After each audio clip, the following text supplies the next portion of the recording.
ألم تر كيف فعل ربك بأصحاب الفيل ألم يجعل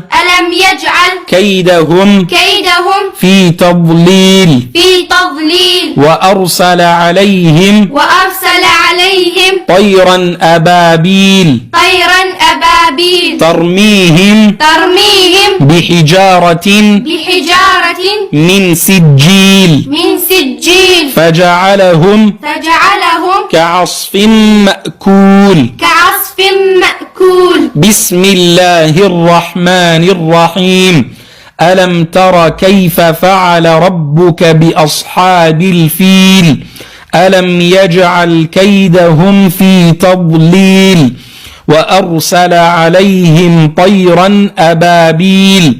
ترميهم بحجارة